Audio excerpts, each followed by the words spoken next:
Is going on, people? You know that sound is Unfiltered Band means yes, another episode of Unfiltered coming your way right here, right now. Officially, this will go down as episode number 226.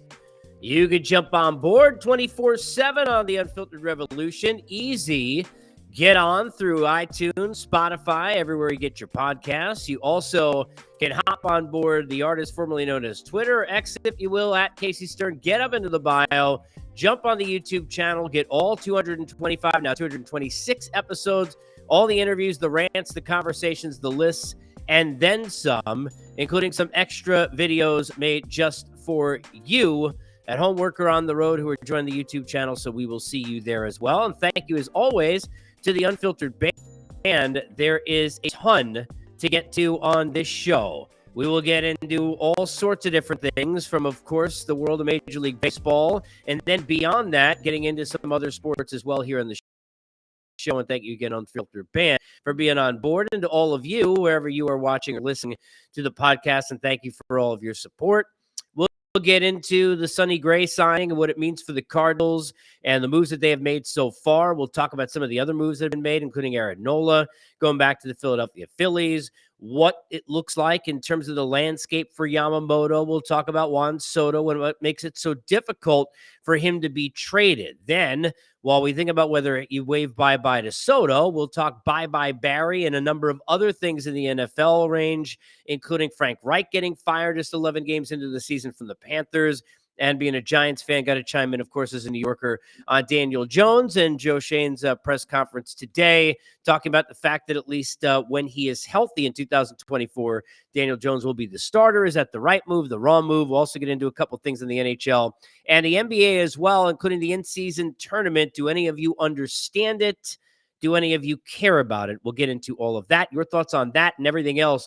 Of course, through the comments, you could jump in, whether you're watching on Twitter or X or on YouTube, or if you're sitting there and listening to the podcast, definitely hit me up and let me know your thoughts and any questions you might have. We are here courtesy of our good friends of Bet Online. As Unfiltered is always presented by Bet Online, your number one source for all your sports betting needs.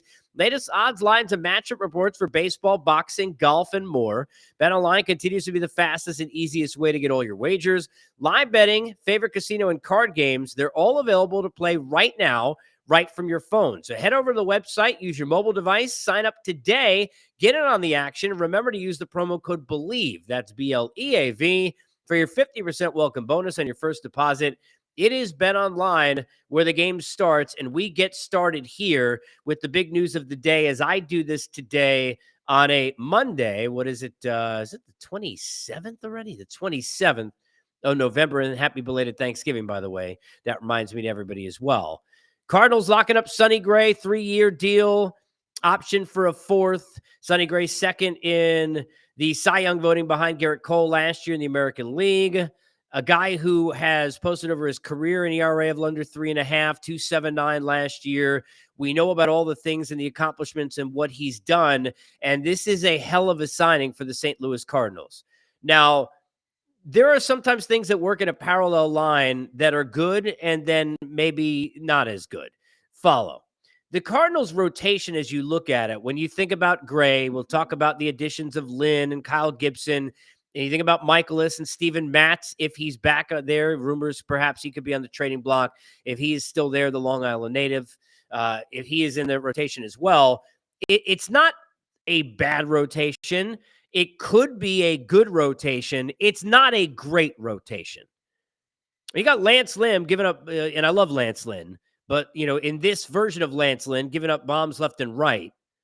And you've got Kyle Gibson, who we know, look, and I love Kyle Gibson as well. Talked to him plenty of times over the years. Great dude, has had success, obviously, in kind of putting himself back in a position to go make some money. These are guys who are all going to give you innings, but I'm not sure how many dominant performances you're expecting necessarily from Lance Lynn at this point in his career, or from Kyle Gibson.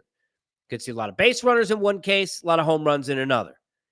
But if you get the most and what you know is capable for a Miles Michaelis, and you get the best version of Kyle Gibson, you get somewhere in the middle of Lance Lynn of old and Lance Lynn of recent, hopefully not the Dodger version, and you get Matz on the back end, and you rework the bullpen a little bit, and that staff as a whole, led by a Sonny Gray, is going to have a chance to be pretty good. Going to have a chance to be pretty good. Is it going to be great? No. But I think they did a great job here on this Sonny Gray signing. First of all, when you are looking at free agency now, and people need to understand this, and you're dealing in this sport, to use the hockey term, they use it term. Here we're talking about, length of contract, maybe the way that you put it. But we are talking about the price of admission being extra years. I mentioned Garrett Cole, who Sonny Gray finished second to in AL Cy Young. Well, when Garrett Cole got a 9-year deal, nobody wanted to give him more than 7, maybe even 6. The Yankees didn't want to give him 9 years. That's not it, but the Angels and others out to pasture. And I remember being there at that winter meetings at the time in San Diego. Remember it vividly because they were willing to get that extra price of admission. They were willing to pay those years to shut down the bidding. Very rarely can you bump AAV, not have to give additional years, and get a deal done. But obviously, that looks like what had happened here with Sonny Gray and the Cardinals. Nice at 25 a pop, 3 years, like he's 34 years old. You might say, well, clearly, I don't want to. Why would I ever give a guy who's 34 more than 3 years with an option for a 4th? I'd never want to do that. However, how many times have we seen that done because of that price of admission where guys and teams are locking up because they're shutting down that market by going and giving an extra year or two that other teams didn't want to give? It happens all the freaking time.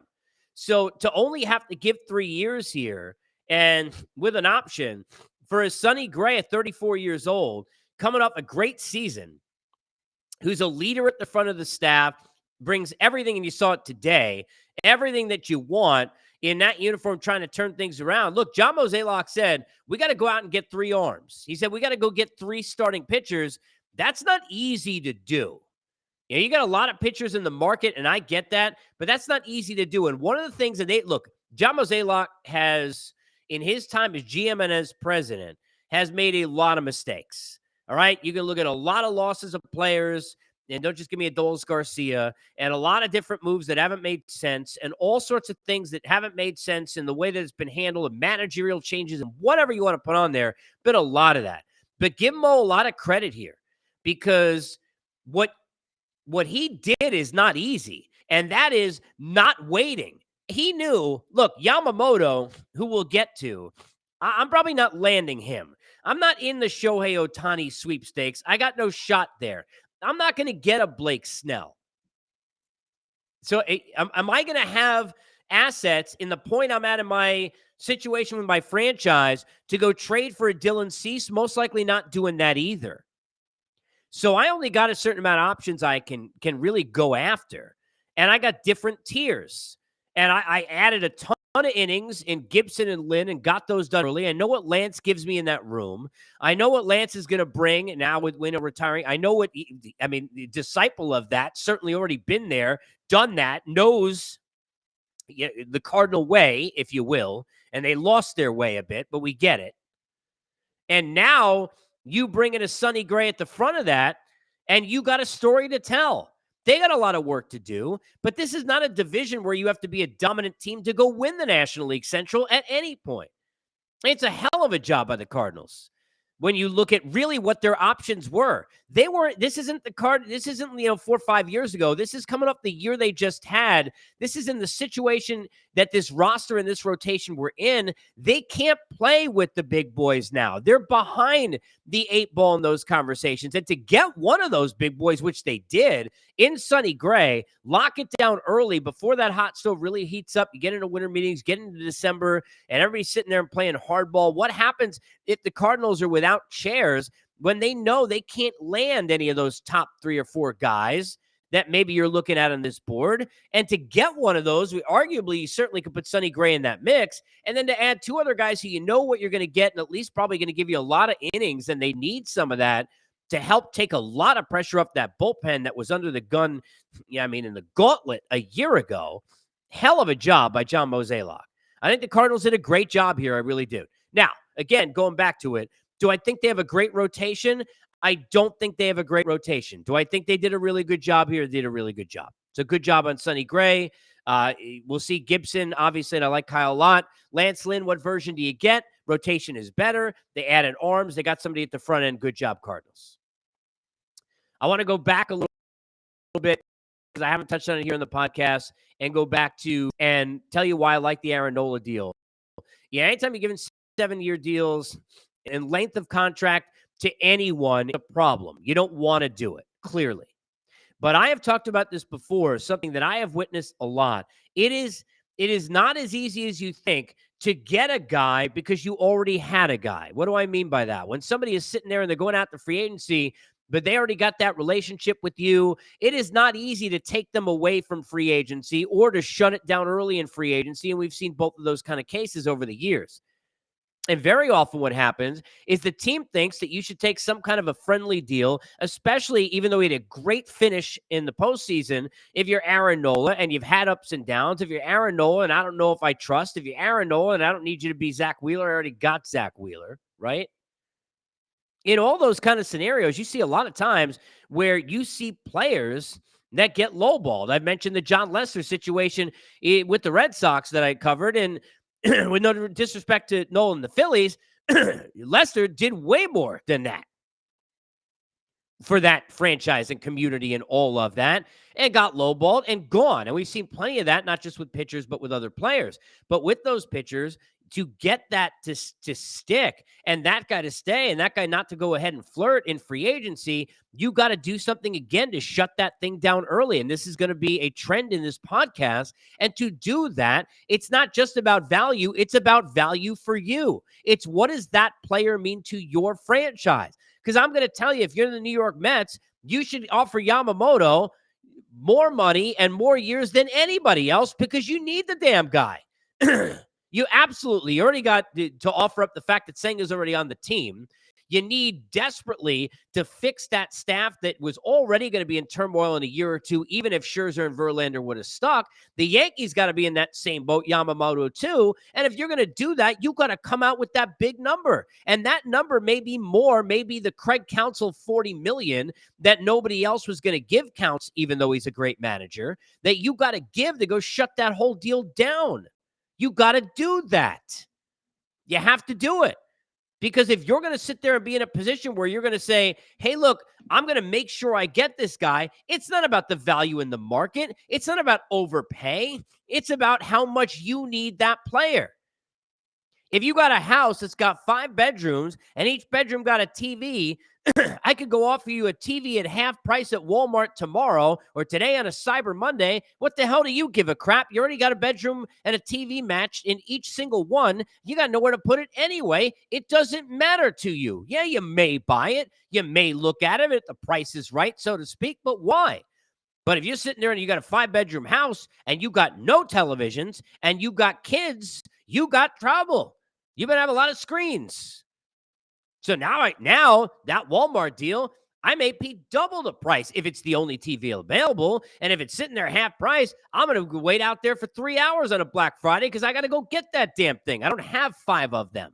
It's all about supply and demand. It's all about need, and it's all about value to you. It is the biggest thing. It is about the value to you, not the market.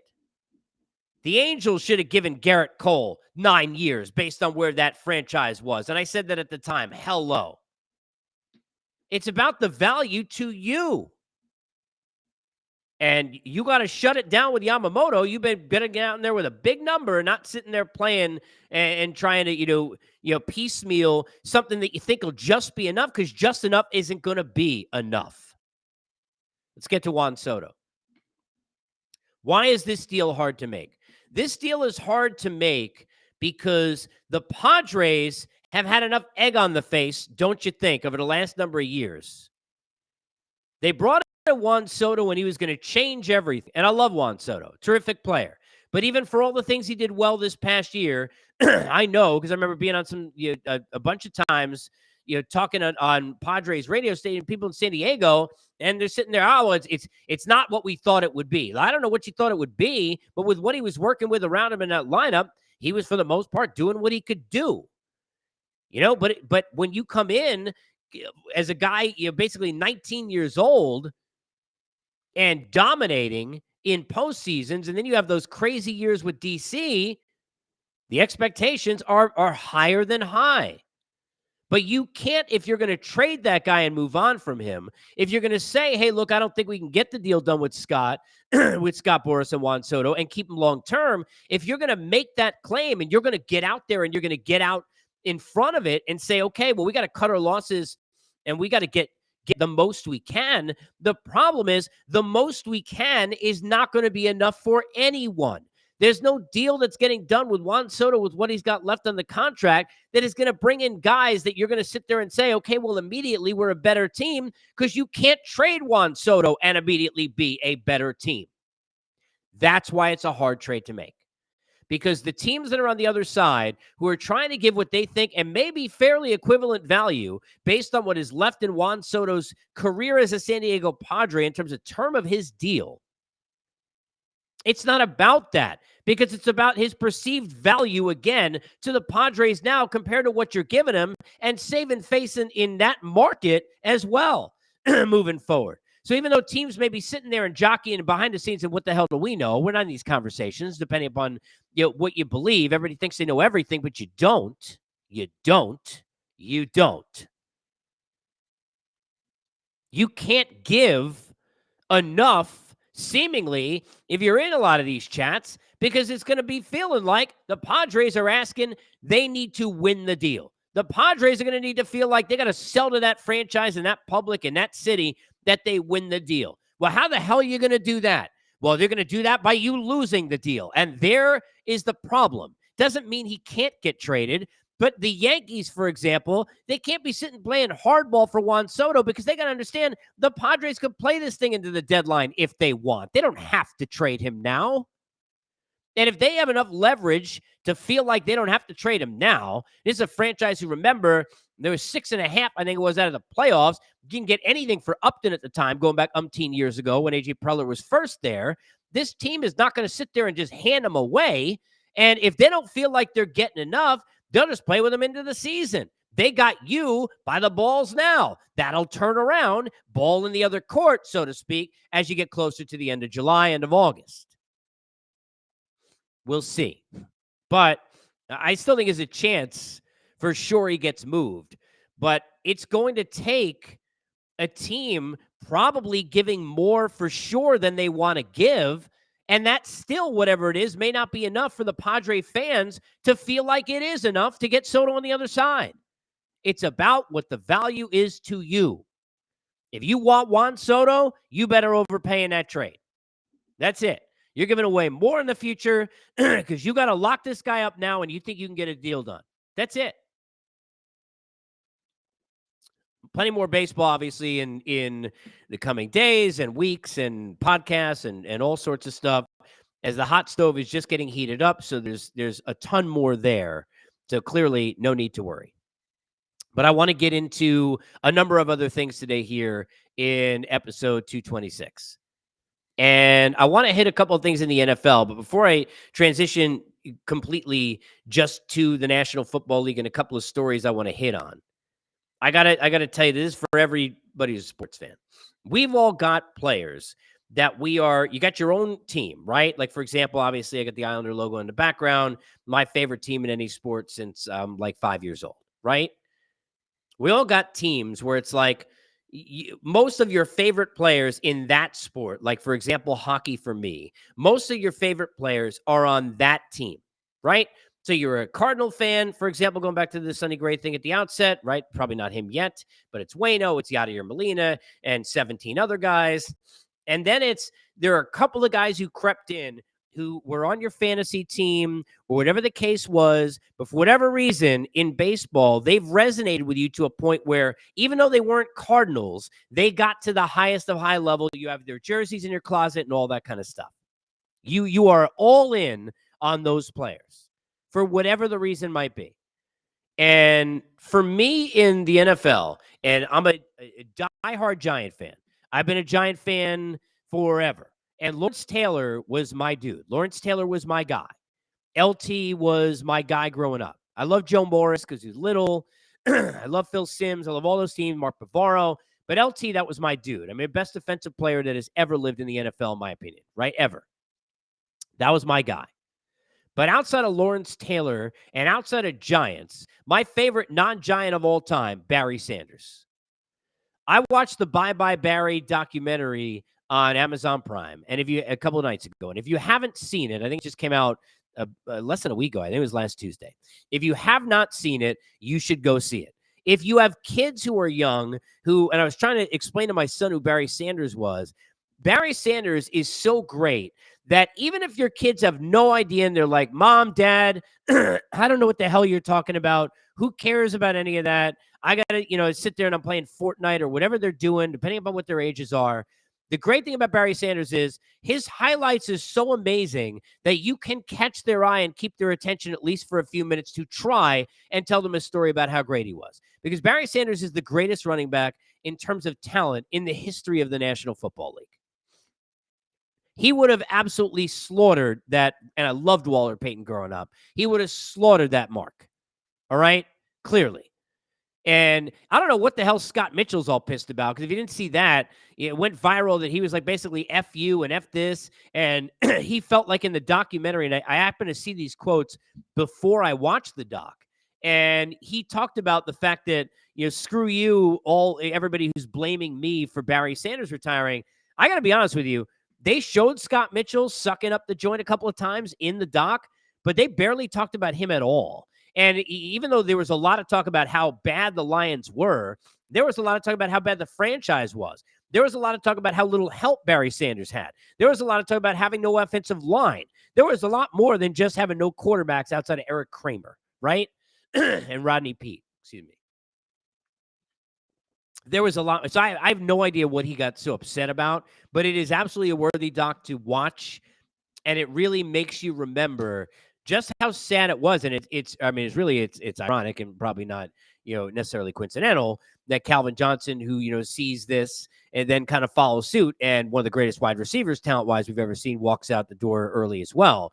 But to see the Detroit Lions on Thanksgiving Day, and I know they didn't perform well, but to watch what's happened with the franchise and former Giant tight end Dan Campbell, and having so much talent on the team, and it's it's a lot of fun to watch, and it's great to see the city is into it. The Lion fans are all locked in. It reminds you of just pardon the language, how much shit Lions fans have gone through for seemingly ever and ever and ever.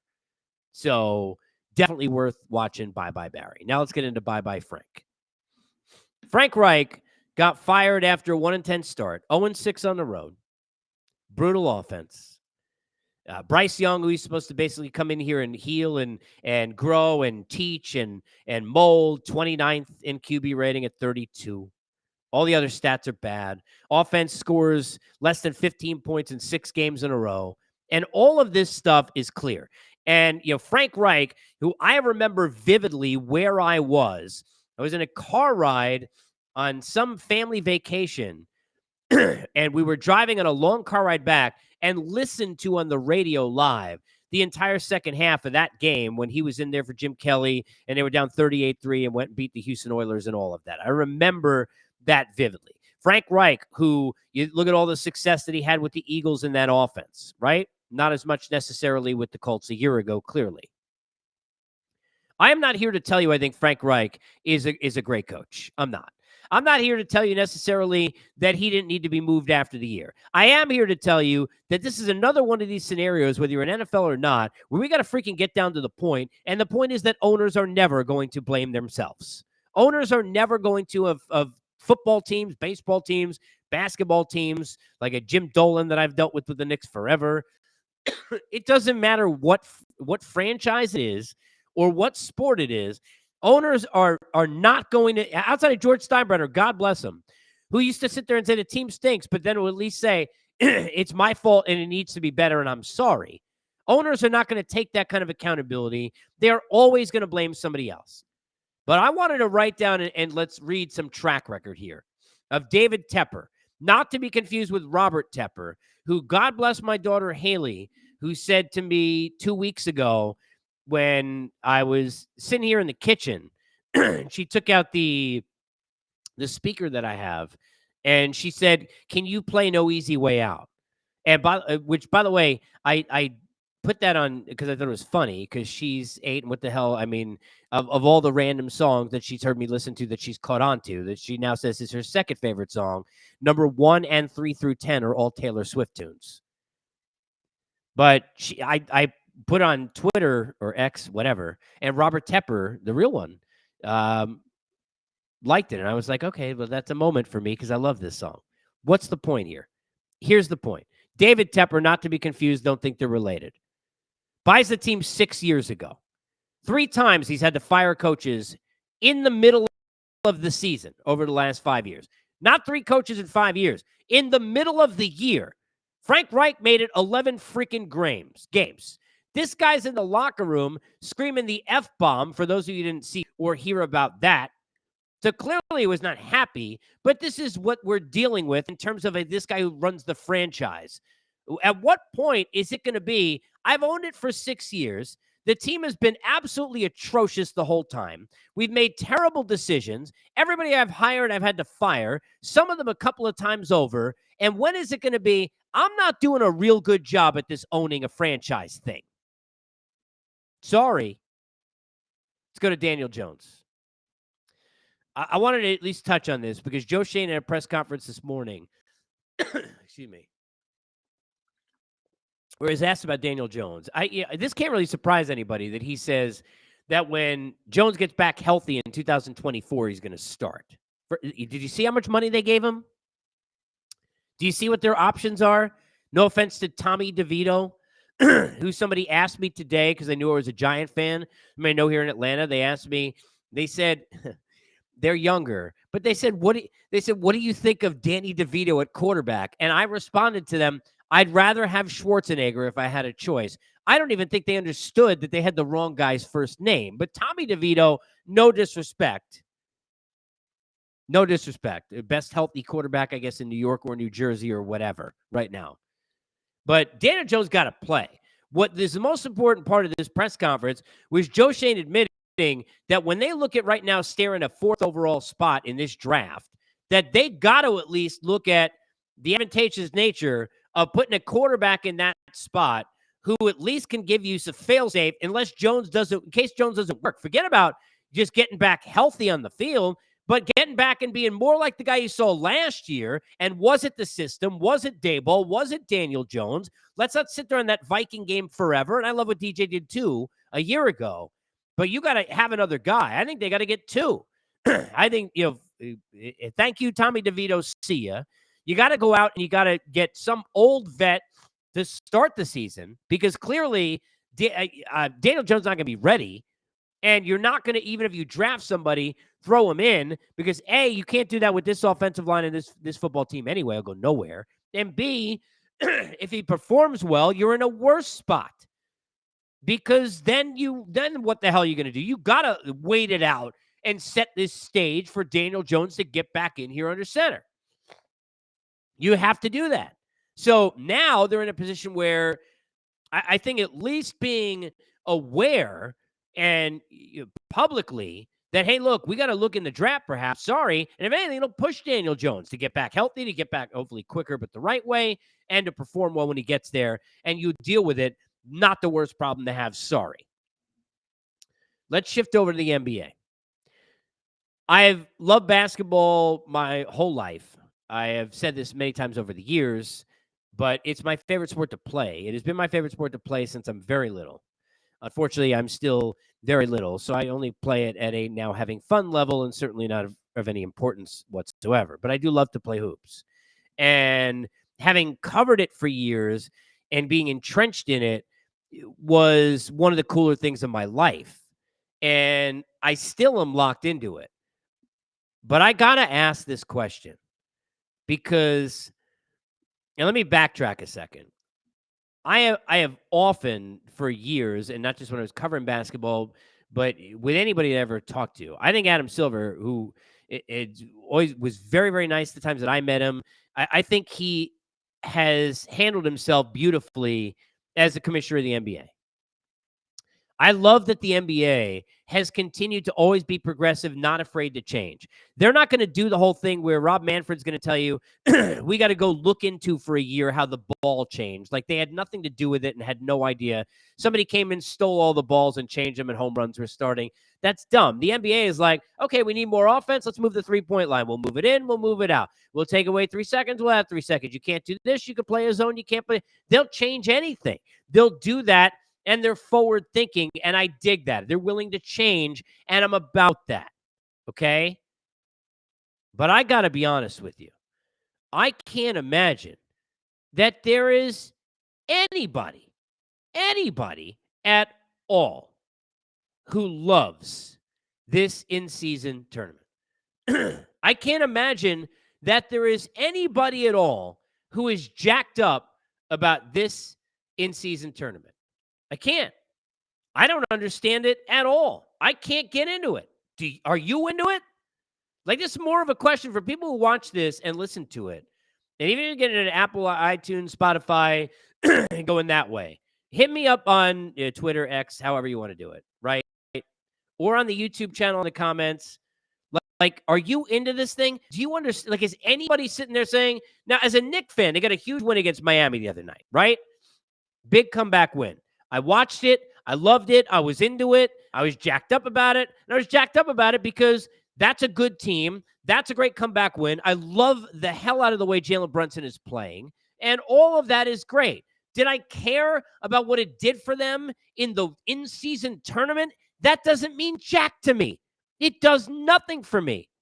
And it's a weird spot for me because I've been thinking about consciously, I've been thinking about the last couple of months, what it would be like if I was still working covering the NBA, and how honest you could be or how much you would have to be in favor and in service of this tournament. And I'm all for that. Sometimes it takes things time to click. I'm all for sometimes it takes maybe a special end run of this thing or a couple of years or some moment that happens and it just becomes like old hat. Look, everything I lived through and covered in baseball, people, I've been doing this a long time. When we added wild cards, they were like, oh my God, you can't add a wild card. Then we added a wild card game and I covered the first one for TV. No, you can't do that. Not the wild card game. And then everybody was jacked up about it because we were starting with Game 7.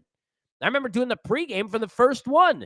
And that was the first thing I said. We get to start the postseason with Game 7. Everything on the line, all the marbles. Here we go. Lay it out there. Let's go. And people now are into it. And then we saw, remember the situation in Pittsburgh, going back way back when with Johnny Cueto. And we had our moments in certain things that with the blackout there at PNC and other things that happened. And it's like, okay, that it sold itself and then you're in. Is anybody in on this in-season tournament? Because I don't freaking get it. It does nothing for me. Zero. This idea it's giving people more, like, who is it for? Is it for the players to be more excited? Like, these guys don't make enough money. And I love athletes, and I'm usually pro player, but let's be fair. They don't make enough money that we got to, like, we're worried about them being bored. We already give them all these days off because they got all these general pains and aches they can't play. In cities, people buy tickets and then can't see them. Now, we got to worry that maybe they're not invested in it. They're not caring enough.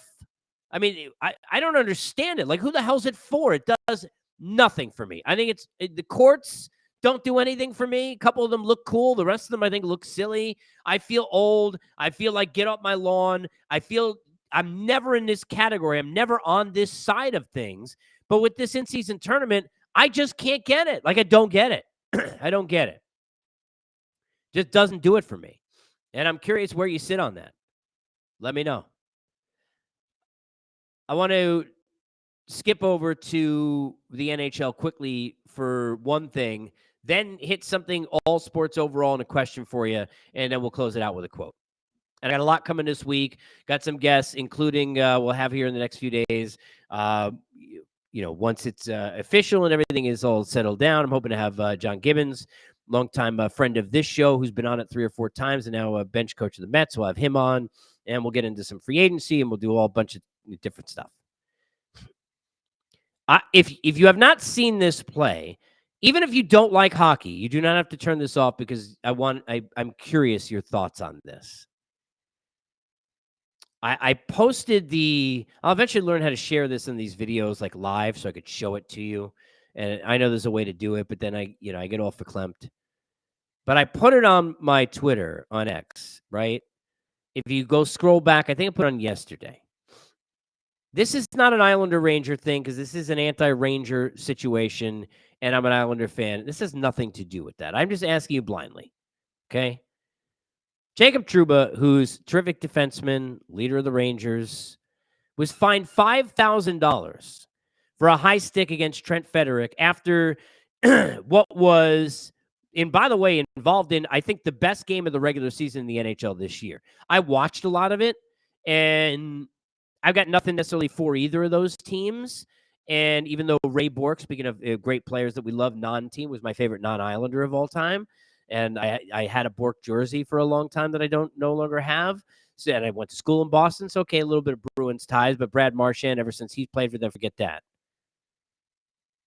But this was a great game. Probably best game of the regular season so far. But Jacob Trouba two-handed Trent Frederic. The goal goes off the moorings, and he takes, literally, no joke, like a swing, like he was trying to, take a hit on a tee. And I don't mean a golf tee. I mean a baseball tee. And his head was on the tee. I can't believe he didn't get at least 5 games, if not more than that, for this. Now, it's the maximum allowable for fine. It's $5,000. This is the craziest thing. It's clearly not accidental. But we see all these accidents that are happening with skates in hockey, and everybody's very, very concerned about this. They should be, right? Because that is a very, very scary thought. I mean, Eberle, a lot of guys are getting cut, and we're seeing this a lot now. And you got to be super, super careful because that's the scariest thing, right? But the stick and controlling your stick, this is something that these hockey players learn as kids, right? Now, there are times you're going to get high sticking calls. There are going to be times where you lose your stick, where you're trying to go in between guys or off the boards after a puck. This situation, please, I don't care if you like hockey or not, go watch this play, seek out this play, and let me know at Casey Stern, Twitter or X, jump in the YouTube comments, and let me know if you don't think it's the craziest thing that this dude only got $5,000 fine. It is ludicrous. Excuse me. All right, 2 more things. 1, I had one more question. So, as sports fans, we all have different things that we probably do.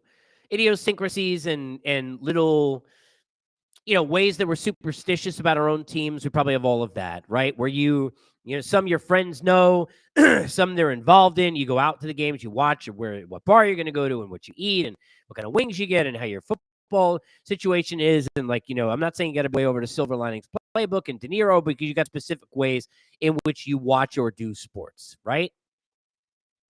How many of you go back and watch old games of your favorite teams?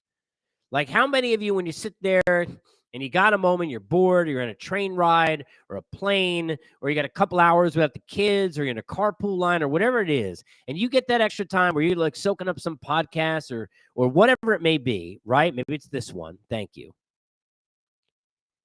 How many of you going back watching old games? I implore any of you to do it.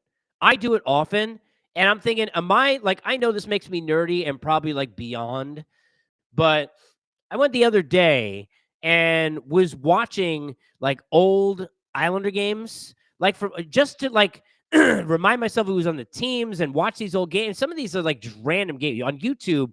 You could find games of literally every team. You put in 2009 December and you're finding some, Cowboy game or whatever, whatever team you root for. Clearly I wouldn't watch that, but whatever team you root for, right? Unless it was Victor Cruz going down the sideline because I was at that game, 77 yards or whatever the hell that is, and take it, Cowboys, and eat it. Cowboy fans are the worst. But I'm curious, do you go back and watch old games? I want to know. At Casey Stir, jump on Twitter X, let me know, and hit me up. Always close it with a quote. I want to stick to baseball this time and something sports related. One of my favorites from Babe Ruth, every strike brings me closer to a home run. We are determined people as humans until we have reasons to not be determined. I know, trust me, and living through it many times in my life, but more specifically over the last couple of years, how hard that determination can be when you're sitting there, whatever it is. You could be a kid trying to get into college. You could be somebody trying to start a career. You could be somebody trying to lose weight, get on a diet, whatever it is. I'm sure for everybody that's out there, it's different. But to me, more than just baseball, every like brings me closer to a home run. Every bad day, as long as you push through, closer to a good one. Every time you get rejected, whether it's a person or a job or, you know, in whatever, you know, facet, auditions, if you're sitting there in entertainment or whatever it may be, and things aren't going your way, as long as you keep pushing, you are closer than you were before that no, closer than before that bad day, closer than before that negativity to getting there. So always keep pushing. Remember that thing that's on my Twitter and X bio? One of my favorite 5, probably 6 quotes of all time. It's in Churchill. If you're going through hell, keep going. We'll keep going right here at Unfiltered. You can catch Apple, Spotify, everywhere you get your podcast. Great to have you. Let me know in the comments your thoughts on all the things we got into today. And we'll see you next time on Unfiltered, presented by our good friends at Bet Online.